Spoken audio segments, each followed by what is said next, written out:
CISF Vande Mataram coastal സൈക്ലത്തോണിന്റെ രണ്ടാം പതിപ്പ് 2026 ആരംഭിക്കാൻ ഒരുങ്ങുന്നു.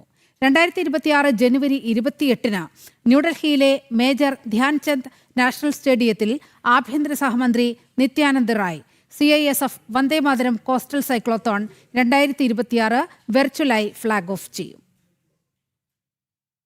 സുരക്ഷിത തീരങ്ങൾ സമൃദ്ധ ഇന്ത്യ എന്ന പ്രമേയത്തിലാണ് സൈക്ലത്തോൺ സംഘടിപ്പിക്കുന്നത്. 6553 കിലോമീറ്റർ ദൈർഘ്യമുള്ള 25 ദിവസത്തെ സൈക്ലിംഗ് പരിവേഷണമായ സൈക്ലത്തോൺ രാജ്യത്ത് ഇതുവരെ ഏറ്റെടുത്തിട്ടുള്ളതിൽ വെച്ച് ഏറ്റവും വിപുലമായ തീരദേശ സൈക്ലിംഗ് ക്യാമ്പയിനുകളിൽ ഒന്നായി മാറുമെന്ന് IG airport sector Josmon IPS പറഞ്ഞു. ഈ വർഷത്തെ സൈക്ലോത്തോൺ ഈസ്റ്റേൺ സൈഡിൽ ഇന്ത്യ ബംഗ്ലാദേശ് ബോർഡറിലുള്ള ഏറ്റവും ആദ്യത്തെ കടൽ തീരം എന്ന് പറയുന്നത് സുന്ദർബൻസിനോട് ചേർന്ന് കിടക്കുന്ന ബക്കാലിയാണ്.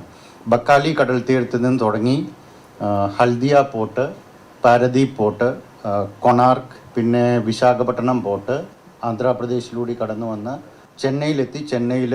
ചെന്നൈ പോർട്ടുണ്ട്, എന്നൂർ പോർട്ടുണ്ട്, മഹാബലിപുരം, പോണ്ടിച്ചേരി, തൂത്തുക്കുടി പോർട്ട്, കന്യാകുമാരി, വിഴിഞ്ഞം, തിരുവനന്തപുരം, കൊല്ലം, ആലപ്പുഴ വഴി കൊച്ചിയിലെത്തുന്നതും. അതേപോലെ തന്നെ പടിഞ്ഞാറൻ തീരത്തുള്ളത് നമ്മളുടെ പാകിസ്ഥാൻ ബോർഡറിനോട് ചേർന്ന് കിടക്കുന്ന ഗുജറാത്തിൻ്റെ കച്ച് ഏരിയയിൽ അവിടെ ഒരു ലഖ്പത് ഫോർട്ട് എന്ന് പറഞ്ഞൊരു സ്ഥലമുണ്ട്.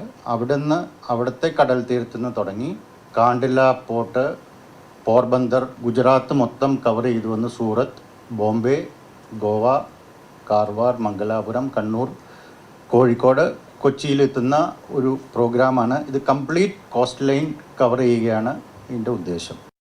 65 വനിതാ ഉദ്യോഗസ്ഥർ ഉൾപ്പെടെ 130 CISF ഉദ്യോഗസ്ഥർ സൈക്ലത്തോണിൽ പങ്കെടുക്കും.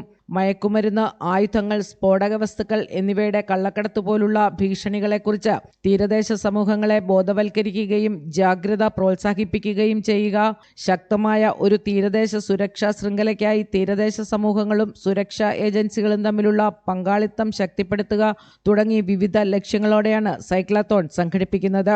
ഫെബ്രുവരി 22-ന് കേരളത്തിലാണ് സൈക്ലത്തോൺ സമാപിക്കുക.